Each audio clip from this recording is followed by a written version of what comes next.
Hello guys, તમને બધાને ખ્યાલ જ હશે કે ઇન્ડિયામાં જે છે ને આઈપીઓ આવવાનું ચાલુ જ છે. એક પછી એક આઈપીઓ આવે છે અને આ આઈપીઓ ની રેસમાં એક તુફાન આવે છે, એટલે કે આઈપીઓ નો કેજીએફ આવે છે. એ આવે છે બજાજ હાઉસિંગ ફાઇનાન્સ કંપનીનો આઈપીઓ. તો એ બજાજ હાઉસિંગ ફાઇનાન્સ કંપની છે શું, એ વર્ક શું કરે છે, એ કંપની ઉપર કરજો કેટલો છે, કંપનીની સારી વાત શું છે, ખરાબ વાત શું છે, આ આઈપીઓ ની ડિટેલ એટલે કે આઈપીઓ ક્યારથી ભરાવાનું ચાલુ થશે, એનું અલોટમેન્ટ ક્યારે થશે, કયા વ્યક્તિઓને એ આઈપીઓ લાગવાનો ચાન્સ વધારે છે, એ બધી વસ્તુ ઉપર આજે આપણે ચર્ચા કરશું. તો વિડીયોને છેલ્લે સુધી જોતા રહેજો અને એ પહેલા ચેનલને સબસ્ક્રાઇબ કરવાનું ભૂલતા નહીં. બજાજ હાઉસિંગ ફાઇનાન્સ કંપની, આ કંપનીની શરૂઆત થઈ હતી 13 જૂન 2008 ના દિવસે. આ company non deposit housing finance company છે અને આ કંપની 2015 માં નેશનલ હાઉસિંગ ફાઇનાન્સ કંપની બની ગઈ હતી. 2018 માં આ કંપનીએ મોર્ગેજ લેન્ડિંગ પણ ચાલુ કરેલું હતું અને 2022 માં આરબીઆઈ એ બજાજ હાઉસિંગ ફાઇનાન્સ કંપનીને અપર લેયર એનબીએફસીએસ કેટેગરાઇઝ કરેલી હતી. બેઝિકલી આ કંપની જે છે એનું તમે નામ સાંભળશો તો તમને ખ્યાલ આવશે. આ કંપની લોન આપવાનું કામ કરે છે, એટલે કે કોઈ પણ મકાન તમારે લેવું હોય તો એના ઉપર આ કંપની લોન આપે છે. એ મકાનને રિનોવેટ કરવું હોય તો તમને લોન આપે છે. કોઈ પણ કોમર્શિયલ બિલ્ડિંગ જો તમારે બાંધવી હોય તો એના ઉપર પણ આ કંપની લોન આપે છે. એ બિલ્ડિંગને રિનોવેટ કરવા માટે પણ આ કંપની લોન આપે છે. બેઝિકલી આ કંપની હાઉસિંગ રિલેટેડ જે છે, real estate related company loan આપવાનું કામ કરે છે. હવે આપણે વાત કરશું આ કંપનીના આઈપીઓ વિશે. તો બજાજ હાઉસિંગ ફાઇનાન્સ કંપનીનો આઈપીઓ 9 સપ્ટેમ્બર થી 11 સપ્ટેમ્બર સુધી ભરવાનું ચાલુ રહેશે. ફ્રેશ ઇસ્યુ માટે 3,560 કરોડ રૂપિયા છે. ઓફર ફોર સેલ માટે 3,000 કરોડ રૂપિયા છે. ટોટલ આ કંપનીનો આઈપીઓ આવે છે 6,560 કરોડ રૂપિયાનો.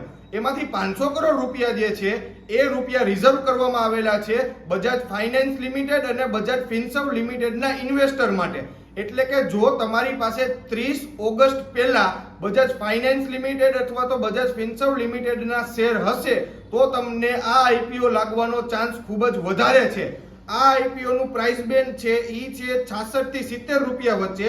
આઈપીઓ ના એક લોટમાં તમને 214 શેર મળશે અને અપ્રોક્સ આની કિંમત થશે 14,900 રૂપિયા, એટલે કે સમથિંગ 15,000 રૂપિયા સમથિંગ આ આઈપીઓ તમે ભરી શકશો.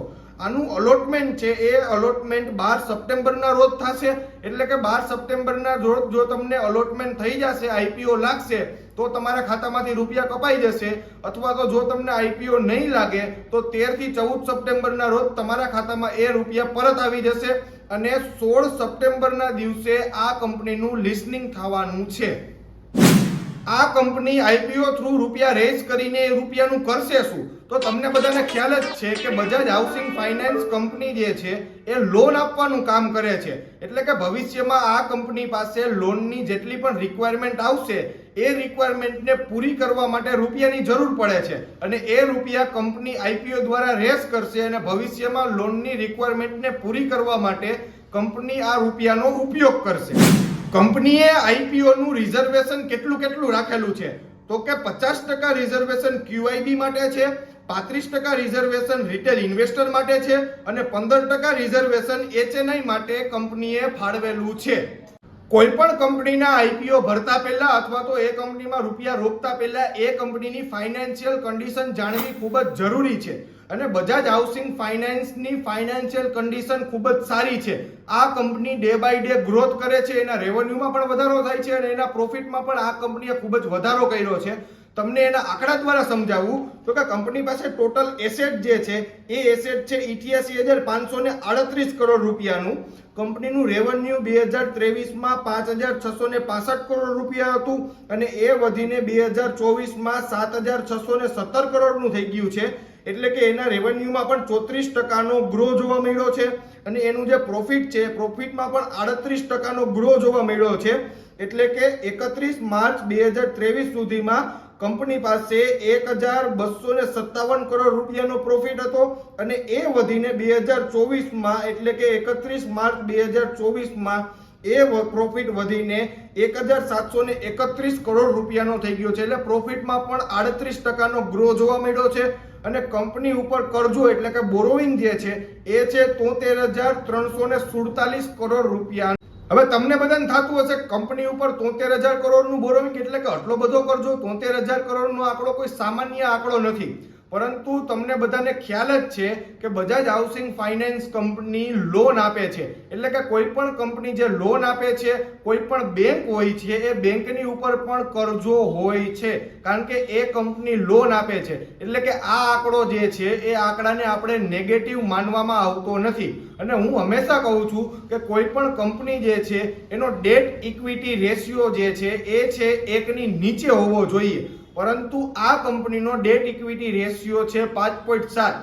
પરંતુ કોઈ પણ કંપની જે ફાઇનાન્સ રિલેટેડ કંપની જે છે, કોઈ પણ બેંક છે, એ બેંકની અંદર ડેટ ઇક્વિટી રેશિયો માનવામાં આવતો નથી, ગણવામાં આવતો નથી. અને આ કંપનીનો પી રેશિયો 30 થી 31 ની વચ્ચે છે. હરેક કંપનીની અમુક સારી વાત હોય છે અને અમુક ખરાબ વાત હોય છે. તો આપણે અત્યારે જોશું કે આ કંપનીની સારી વાત શું છે અને ખરાબ વાત શું છે. તો આ કંપનીની સારી વાત એવી છે કે કંપની જે છે એ ઇન્ડિયાની second largest housing finance company છે.